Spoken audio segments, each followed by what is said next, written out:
जय श्री ओम नमः सिद्धेभ्य नमो अरिहंताणं नमो सिद्धाणं नमो आयर्याणं नमो वज्रायाणं नमो लोहे सव्वसाहुणं मंगलं भगवान् वीरो मंगलं गौतमो गणी मंगलं कुन्दकुन्दार्यो जैनधर्मोऽस्तु मंगलं सर्वमङ्गलमाङ्गल्यं सर्वकल्याणकारिकं प्रधानं सर्वधर्माणां जैनं जयतु शासनं जैनं जयतु शासनं जैनं जयतु शासनम।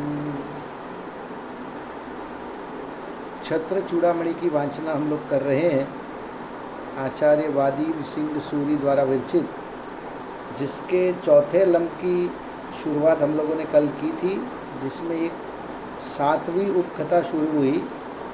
उस उपकथा में ये आया था कि जीवेंद्र कुमार एक जगह पे जल क्रीड़ा करने गए हुए थे और वहाँ पे उन्होंने कुछ लोगों को इकट्ठा देखा जो लोग हवन करने वाले थे या कुछ यज्ञ करने वाले थे, मगर उनकी यज्ञ की सामग्री को एक कुत्ते ने झूठा कर दिया।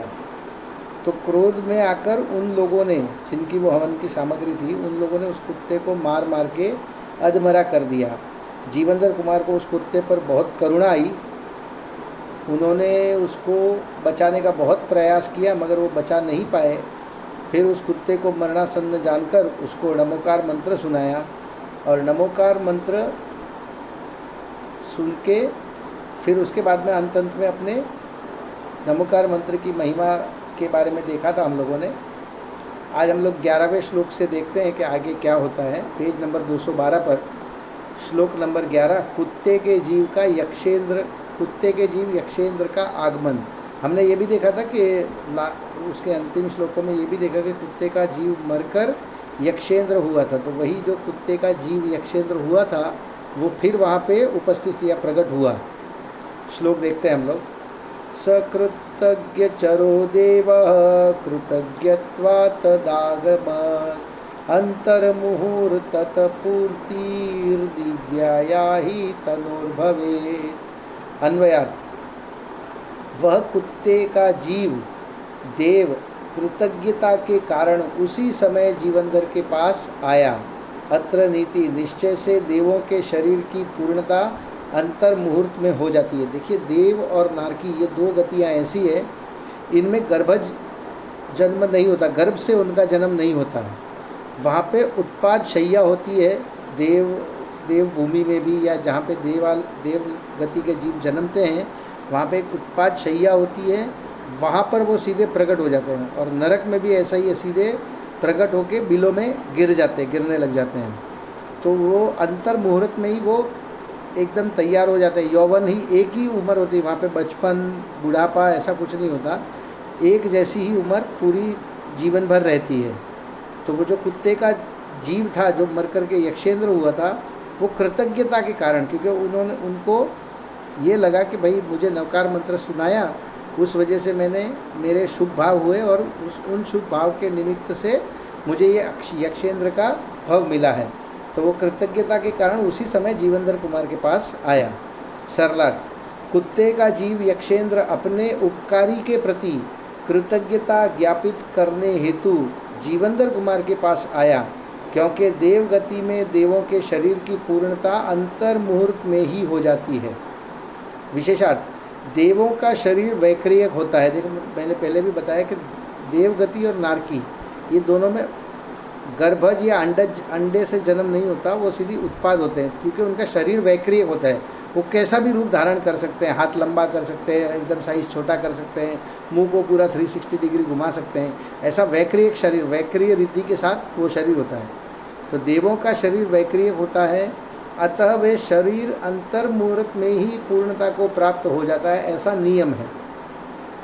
इस कारण वह कुत्ते का जीव मरकर यक्षेंद्र हुआ और अंतर मुहूर्त में ही उसके शरीर की पूर्णता हो गई। देवों को अवधि ज्ञान होता ही है, उस ज्ञान से यक्षेंद्र ने अपना पूर्व भव और जीवेंद्र कुमार के उपकार को जान लिया। अतः वह यक्षेंद्र नदी के किनारे ही जीवेंद्र कुमार के पास आ गया, जहाँ पे वो थे उसी जगह पे वो देव आ गया। और यहाँ पे एक और बात बताई कि देवों को ये अवधि ज्ञान, ये जन्म से उनको अवधि ज्ञान होता है, वो अवधि से क्या हुआ पिछले भाव में वो जान सकते हैं अगर ये उपयोग लगाए तो। वही नारकियों में भी होता है, नारकियों को कुअवधि ज्ञान होता है, उनको खोटे निमित्त में वो काम में आता है। अगला श्लोक देखते हैं, श्लोक नंबर 12। यक्षेंद्र द्वारा जीवंधर कुमार की स्तुति। कुमार ममरो दृष्ट्वा हृदयष्ट्वा मुर्कष्ट्वा उपकार स्मृति कस्या नस्या नो चेद चेतनः। अन्वयार्थ। शुद्ध वाणी बोलने वाला और आनंद से परिपूर्ण वह यक्षेंद्र जीवंधर कुमार को देखकर उनका स्तवन करने लगा। अत्र नीति। उपकार का स्मरण किसे नहीं होता यदि वह अचेतन नहीं हो तो। ठीक है। सरलार्थ। जीवंधर कुमार को देखते ही मीठे वचन बोलने वाले यक्षेंद्र को अत्यंत आनंद हुआ। वह जीवंधर कुमार की स्तुति करने लगा, क्योंकि विवेकशील पुरुषों को अपने ऊपर किया गया उपकार सहज ही स्मरण में आता है। विवेकशील था कुत्ता, और देवों को अवधि ज्ञान होता है, तो अवधि ज्ञान से उसने जान लिया कि मैं पिछले भाव में कहाँ था, इस जगह पे मेरा जन्म कैसे हुआ। उसने अपने अवधि ज्ञान का उपयोग करके जाना, तो उसको पता चला कि मैं मरणासन्न हो रहा था, तब जीवंधर कुमार ने मुझे नमोकार सुनाया था, मुझे बचाने की कोशिश की थी, तो उसके ऊपर उपकार किया था। और विवेकशील पुरुषों को अपने ऊपर किया गया उपकार सहज ही स्मरण में आता है। विशेषार्थ। कृतज्ञता सभी गुणों में सर्वश्रेष्ठ गुण है, और सर्वश्रेष्ठ गुण सज्जन पुरुषों में रहना स्वाभाविक और आवश्यक भी है। जीवंधर कुमार ने यक्षेंद्र पर नमोकार महामंत्र द्वारा महान उपकार किया था, अतः वह कुमार के प्रति कृतज्ञता व्यक्त करते हुए उनकी स्तुति करने लगा। अगला श्लोक देखते हैं 13 नंबर का। जीवंधर कुमार को आश्चर्य नहीं होता। व्यसमेष्ट तनने स्वामी मनु माहात्म्य निर्णयात् मुक्ति प्रदेन मंत्रेण देवत्वम नहीं दुर्लभम। कि भाई जिस मंत्र से मुक्ति की प्राप्ति हो सकती है, तो उससे देवगति मिल जाए तो कौन सी आश्चर्य की बात है। अन्वयार्थ। जीवंधर कुमार मंत्र के महात्मा के निर्णय से उस देव को देखकर आश्चर्य युक्त नहीं हुए। अत्र नीति। निश्चय से मुक्ति को देने वाला मंत्र और उससे यदि देव पर्याय मिलना कौन सी दुर्लभ बात है, दुर्लभ नहीं है। सरलार्थ। नमोकार मंत्र के महात्म्य को जानने वाले जीवंधर कुमार कुत्ते के जीव को यक्षेंद्र के रूप में देखकर और उनकी स्तुति से आश्चर्यचकित नहीं हुए, क्योंकि मुक्ति प्रदाता महामंत्र से देवपना प्राप्त होना तो अत्यंत सुलभ है, इसमें आश्चर्य की बात नहीं है। हमारे गुरु श्री संजीव जी कहा करते थे कि यदि अनाज की खेती करोगे तो भूसा तो सहज मिल जाएगा, भूसे की खेती थोड़ी करनी पड़ती है। जैसे आपने अनाज गेहूं बोए तो उसके साथ में जो भूसा है वो तो सहज मिल जाता है। जब अनाज बोने से अनाज मिल सकता है तो भूसे मिलना उसमें कौन सी बड़ी बात है। वैसे ही जिस नमोकार मंत्र से आपको मोक्ष की प्राप्ति हो सकती है, निर्वाण की प्राप्ति हो सकती है, मुक्ति मिल सकती है, जिससे उससे यदि आपको देवगति मिल जाए तो इसमें कौन से महान आश्चर्य की बात है। विशेषार्थ। जिस महामंत्र से मुक्ति प्राप्त होती है उसके निमित्त से देवगति मिलना आश्चर्यजनक कैसे हो सकता है। जिस रत्न से त्रिलोक की संपदा को खरीदा जा सके, उस रत्न से भूसे के ढेर को खरीद कर आश्चर्य मानना जिस प्रकार अज्ञानता का सूचक है। क्या बताया कि आपके पास में एक रत्न है, उस रत्न से आप त्रिलोक की संपदा खरीद सकते हैं, 3 लोक में जितनी संपदा है उसको आप खरीद सकते हैं, इतनी कैपेसिटी उस एक रत्न में है।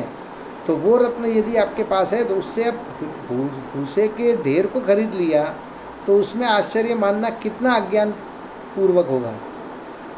उसी प्रकार मुक्ति प्रदाता मंत्र से देवपना प्राप्त होने से आश्चर्यचकित होना और आनंद मानना अज्ञान ही तो है। मोक्ष प्राप्ति के प्रयास के समय बीच में देवपना आदि तो सहज ही मिलते हैं। मोक्ष मार्ग में शुभ भाव, जिसके अशुभ भाव होंगे वो तो कभी मोक्ष में जाएगा नहीं, शुभ भाव वाला भी जाएगा नहीं, लेकिन शुभ भाव होंगे तो उसके जाने के चांसेस हैं, वो जा सकेगा। तो जब शुभ भाव करेगा तो देवगति मिलेगी, तो जिस जिस नमोकार मंत्र से मोक्ष की प्राप्ति हो सकती है, उससे यदि आपको उसी नमोकार मंत्र से देवगति की प्राप्ति हुई तो इसमें कोई भी आश्चर्य की बात नहीं है। अगला श्लोक देखते हैं 14 नंबर का। यक्षेंद्र की कृतज्ञता। स्मर्तव्योऽसिमि महाभागे त्युक्त्वा देव स्थिरो भवत् प्रतिकृतं कथं नेच्छेदुपकर्तुः सचेतनः। अन्वयार्थ। हे महाभाग, समय आने पर मैं स्मरण करने योग्य हूँ, ऐसा कहकर देव अंतर्ध्यान हो गया। निश्चय से सचेतन प्राणी अपने उपकार करने वाले का प्रत्युपकार करने के लिए कैसे इच्छा नहीं करेगा, वह तो इच्छा करता ही है। पहले स्टोरी का भाग ये बता दिया कि यक्षेंद्र ने कहा कि समय आने पर आप मुझे याद कीजिएगा तो मैं आपके लिए हमेशा हाजिर रहूँगा। फिर निश्चय से ये नीति की बात बताई कि सचेतन प्राणी अपने ऊपर उपकार करने वाले के प्रति प्रत्युपकार सहज ही करता है। उसको उसके प्रत्युपकार करने की इच्छा सहज होती है। हम लोग पीछे भी श्लोक में देखा था कि जो गुरु आर्य नंदी थे, उनको भस्मक व्याधि रोग हो गया था, तो उनका रोग भी जीवनधर कुमार के हाथ से निवाला लेने से वो भस्मक व्याधि रोग दूर हुआ था। तो ये जीवनधर कुमार ने उनके ऊपर उपकार किया था और उसका प्रत्युपकार उन्होंने मन में ये ठाना कि मैं इसको ज्ञान दान देके इसके ऊपर प्रत्युपकार करूँगा। सरलार्थ। हे महाभाग्यशाली जीवनधर कुमार, यदि आप पर कभी कोई विशेष आपत्ति आए तो आप मुझे स्मरण करना, मैं अवश्य आपकी सेवा में उपस्थित रहूँगा। ऐसा कहकर यक्षेंद्र वहाँ से अदृश्य हो गया, क्योंकि सज्जन पुरुष उपकार करने वाले के प्रति प्रत्युपकार करने की भावना अवश्य रखता है। विशेषार्थ। अपना भाग्य अर्थात पुण्य हो तो स्वर्ग के देव भी स्वयमेव सेवा के लिए उपस्थित होते हैं। ये बहुत इम्पोर्टेंट और है, इसीलिए इसको यहाँ पे बोल्ड लेटर्स में लिखा गया है विशेषार्थ में, कि आपका पुण्य का उदय होगा तब देवगति के या स्वर्ग के देवों को आपकी सहायता करने का विकल्प आएगा, और आपका पुण्य उदय होगा तो उनके विकल्प भी कार्यकारी होंगे। ये बात भी है। तीर्थंकर का जन्म होता है गर्भ में आने से 6 मास पूर्व। जिस जगह पर वो गर्भ में आने वाले होते हैं वहाँ पर 6 महीने पूर्व से रत्नों की वर्षा होती है। गर्भ में जब वो तीर्थंकर का जीव आता है तो इंद्र अपनी पूरी सेना सहित वहाँ पर आकर उसको सेलिब्रेट करता है, उसका उत्सव मनाता है गर्भ में आने का। फिर उसके बाद 9 महीने जब तक वो जीव तीर्थंकर का जीव माता की गर्भ में रहता है तब तक भी वहाँ पे उसी क्षेत्र में रत्नों की वर्षा होती है। मतलब 6 महीने पूर्व और 9 महीने बाद 15 महीने तक वहाँ पे रत्नों की वर्षा की जाती है देवों के द्वारा। फिर जन्म कल्याणक का उत्सव मनाने इंद्र आता है। दीक्षा कल्याणक का उत्सव इंद्र मनाने आता है, ठीक है ना। केवल ज्ञान और मोक्ष कल्याणक मनाने तो आता ही है, लेकिन इसके बाद अब आप देख लीजिए कि आदिनाथ भगवान के 3 कल्याणक मना लेने के बाद गर्भ, जन्म और दीक्षा कल्याणक मनाए, और उनके साथ तीर्थंकरों के साथ देव लोग ही क्रीड़ा करने के लिए भी आते हैं। उनके वस्त्र आभूषण भी देव लोग से आते हैं। मगर क्या हुआ कि ऋषभ देव ने दीक्षा ले ली, फिर वो तो ध्यान मग्न हो गए, 6 महीने तो आहार के लिए उठे नहीं, ठीक है। और पहले इस युग के पहले साधु थे, जैन साधु, 6 महीने बाद आहार लेने के लिए उठे, और आहार लेने के विकल्प से वो नगर में जा रहे हैं, लेकिन उनको किसी को भी आहार देने की क्या विधि है वो उनको पता नहीं। उसके बाद 7 महीनों तक वे रोज़ाना जाते, आहार लेने के लिए जाते, मगर उनको आहार नहीं मिलता था, ठीक है। अब 7 महीने तक देवों को, किसी देव को ये विकल्प नहीं आया कि मैं भूलोक पर जाकर लोगों को समझाऊं कि किस तरह से मुनियों को आहार दिया जा सकता है। इसके पहले जब दीक्षा लेते हैं तो ऋषभ देव के साथ 4000 राजा और दीक्षा ले लेते हैं, मगर किसी को कुछ मालूम तो है नहीं कि मुनिचर्या कैसे निभानी है। तो वो यदवा तदवा आचरण करने लग जाते हैं, कंदमूल खाने लग जाते हैं, जंगल में जो मिले उसको खाने लग जाते हैं। तब भी देव वहाँ पे, इंद्र वहाँ पर आता है और उनको वार्निंग देता है कि या तो आप सच्चा जैनेश्वरी दीक्षा ग्रहण करो तो सच्चा आचरण करो या फिर आप दीक्षा छोड़ दो। तो वहाँ पर भी इंद्र उपस्थित हुआ, लेकिन आहार के समय इंद्र को कोई विकल्प ही नहीं आया। इसीलिए मैं ये इस एक लाइन के लिए इतनी बात बताई कि आपका भाग्य या अर्थात पुण्य का उदय हो तो स्वर्ग के देव भी स्वयमेव सेवा के लिए उपस्थित होते हैं। यह विषय यहाँ अत्यंत स्पष्ट होता है। जीवंदर कुमार ने यक्षेंद्र के आने के लिए न तो उसकी भक्ति की थी, न ही पूजा आराधना की थी। और हम लोग लगे रहते हैं, हे पारसनाथ तुमको आना होगा और मेरी नैया को पार लगाना होगा। जीवंदर कुमार को नमोकार मंत्र की श्रद्धा थी तथा पुण्योदय से यक्षेंद्र को स्वयं कृतज्ञतावश जीवंदर कुमार के प्रति प्रत्युपकार का भाव उत्पन्न हुआ। किसी ने ना जीवंदर कुमार ने उनसे उनकी भक्ति पूजा की थी, ना यक्षेंद्र मतलब क्या बोलते हैं, जीवंदर कुमार को तो नमोकार मंत्र पे श्रद्धा थी।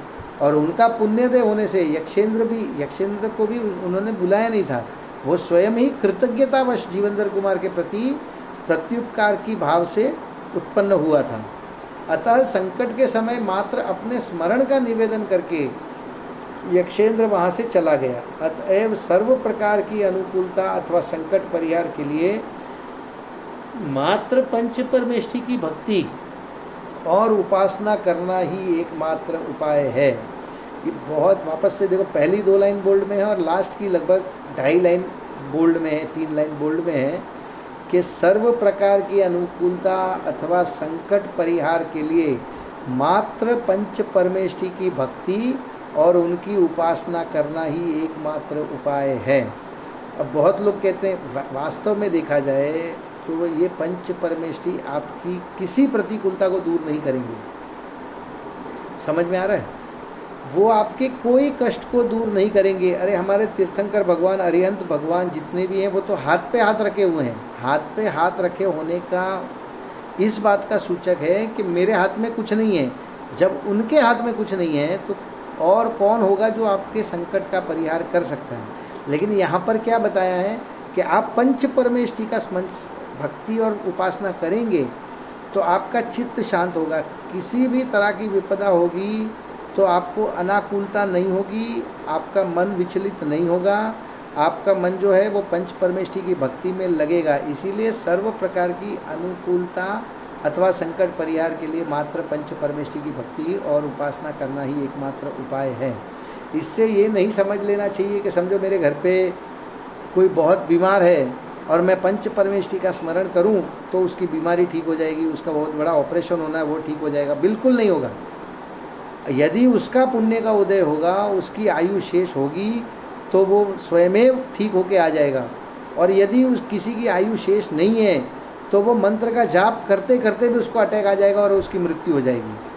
तो फिर आप अगर वैसा हो जाएगा कि आप मंत्र का जाप कर रहे थे, पंच नमस्कार का जाप कर रहे थे और आपको हार्ट अटैक आ गया, तब फिर आप दोष किसके ऊपर डालोगे? यदि आपने पंच नमस्कार का जाप किया, उससे बीमारी आपकी ठीक हो गई तो आपने क्रेडिट तो उनको दे दिया।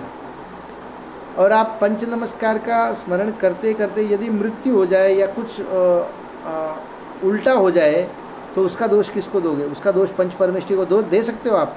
बिल्कुल नहीं दोगे। इसीलिए भगवान तो अपने कुछ करते नहीं हैं, अपना पुण्य का उदय होगा। वापस से पहली लाइन देखते हैं कि अपना भाग्य अर्थात पुण्य हो तो स्वर्ग के देव भी स्वयमेव सेवा करने आते हैं, बुलाने से नहीं आते।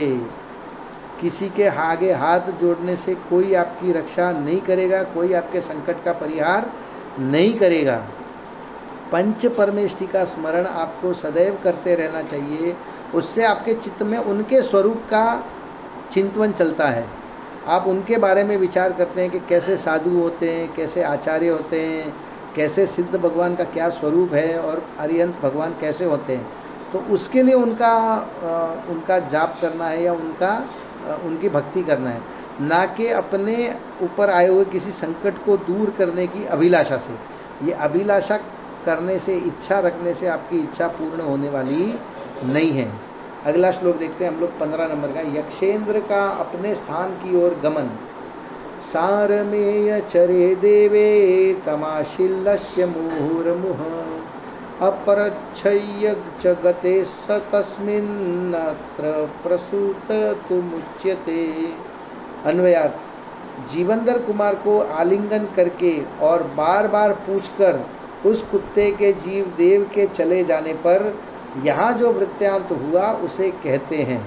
सरलार्थ, जीवंदर कुमार से भेंट करके तथा पुनः पुनः आज्ञा लेकर यक्षेंद्र के चले जाने के पश्चात वहाँ नदी पर ही जो घटनाएं घटी उसका वृत्तांत कहते हैं। अभी आगे के श्लोक में उसके देव के चले जाने के बाद क्या होगा, यह आगे की ये 7 नंबर की उपकथा यहाँ पर पूरी हुई और 8 नंबर की उपकथा शुरू हो रही है। उपकथा 8 पेज नंबर 216 और श्लोक नंबर 16। 2 सखियों में चूर्ण की उत्तमता पर ईर्षा। अब ये अलग से एकदम नई उपकथा शुरू हो रही है। चूर्णाथम सुरमंजर्या स्पर्धा भूद गुणमालया एकार्थ स्पृहया स्पर्धा नवर्धेतात्र कस्य वा। अन्वयार्थ, चूर्ण के लिए सुरमंजरी की ईर्षा गुणमाला के साथ हुई। यहाँ पे 2 और नए कैरेक्टर्स की एंट्री हुई।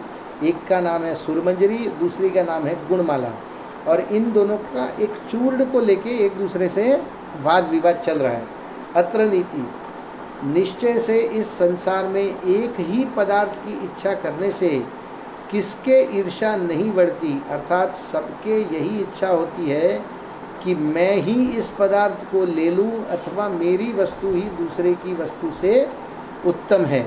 ये सहज स्वाभाविक स्थिति मनोदशा है जीव की कि अगर एक ही चीज़ पर अगर किसी दो लोगों की नज़र है, 2 लोग एक ही चीज़ को पसंद करते हैं तो वो यही चाहता है कि ये चीज़ मुझे मिले। या फिर एक वस्तु 2 लोगों के पास है एक जैसी वस्तु, तो वो अपनी वस्तु को ही सर्वश्रेष्ठ मानता है, सामने वाले की वस्तु को एकदम तुच्छ मानता है। विशेषार्थ सरलार्थ बाकी अपना। गुणमाला और सुरमंजरी नाम की 2 सखियों में अपने द्वारा बनाए गए चूर्ण की महत्ता पर ईर्ष्या उत्पन्न हो गई, क्योंकि अनेक वस्तुओं में मेरी वस्तु ही सर्वोत्तम है, ऐसी भावना वस्तु बनाने वाले प्रत्येक मनुष्य की होती है। क्या हुआ कि उन गुणमाला और सुरमंजरी नाम की 2 सखियाँ थीं, उन्होंने खुद का अपना चूर्ण बनाया था और वो एक दूसरे से बोल रही थी कि नहीं मेरा चूर्ण उत्तम है, और वो दूसरी बोल रही थी कि नहीं मेरा चूर्ण उत्तम है। तो ये इस वजह से दोनों के बीच में ईर्ष्या उत्पन्न हो गई, वाद विवाद छिड़ गया।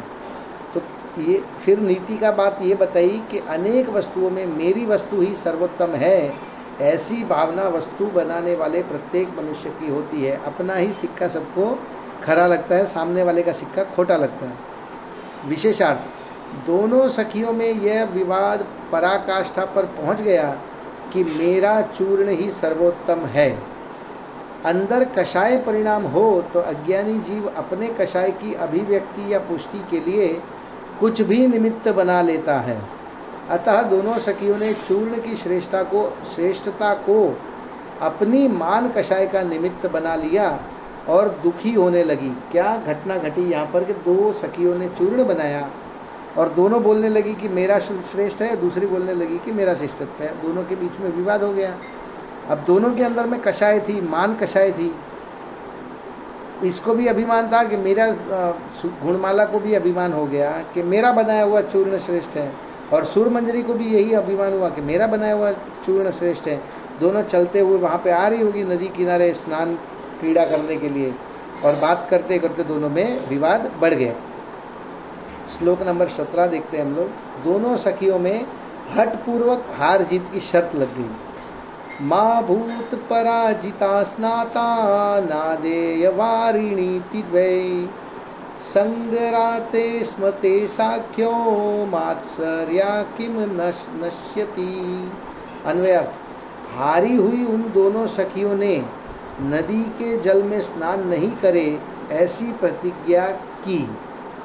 अत्र नीति, मात्सर्य या ईर्षा भाव से क्या नाश नहीं होता, अर्थात सभी कार्य नष्ट हो जाते हैं। देखिए, स्टोरी के साथ साथ में जो ये नीति के श्लोक चल रहे हैं, इनके ऊपर भी गहराई से चिंतन करने जैसा है कि मात्सर्य या ईर्षा भाव से, आपके मन में यदि ईर्षा भाव है तो उससे क्या नाश नहीं होगा। आपका जो भी संयम है या आपके रिश्ते हैं, आपके अंदर क्रोध कषाय उत्पन्न होगी, मान से क्रोध हो जाएगा, लोभ हो जाएगा, तो ये सारी कषाएं भी आपके अंदर जागृत हो जाती है। इसलिए क्या बताया, मात्सर्य या ईर्षा भाव से क्या नाश नहीं होता, अर्थात सभी कार्य नष्ट हो जाते हैं।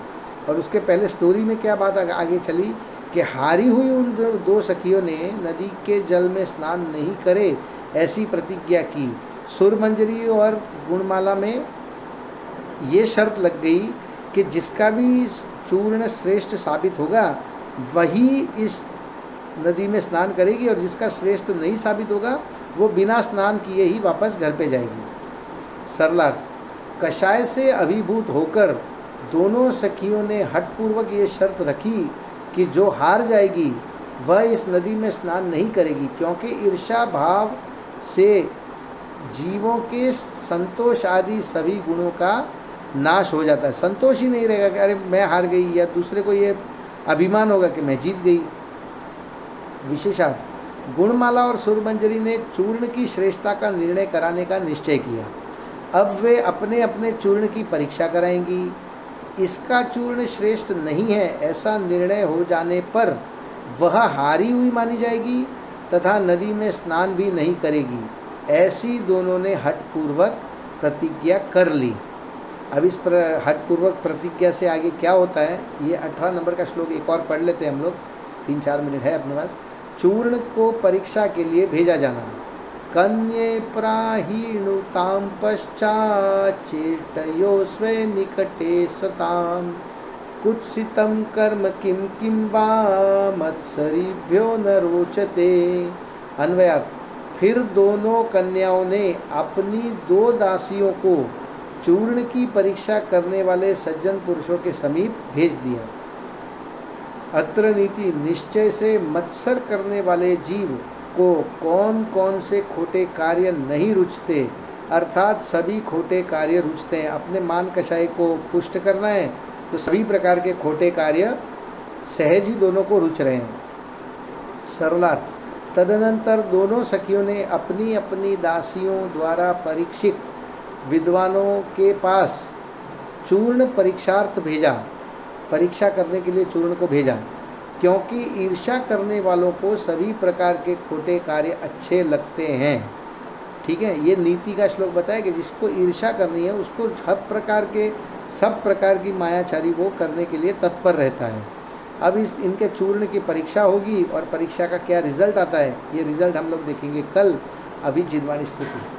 हे जिनवाणी भारती तो हे जपो दिन रैन, जो तेरा शरणाग्रहे सो पावे सुख चैन। जावाणी के ज्ञान ते सूझे लो कालो, सो वाणी मस्तक नमो सदा देत हूँ ढो, सदा देत हूँ ढो, सदा देत हूँ ढो।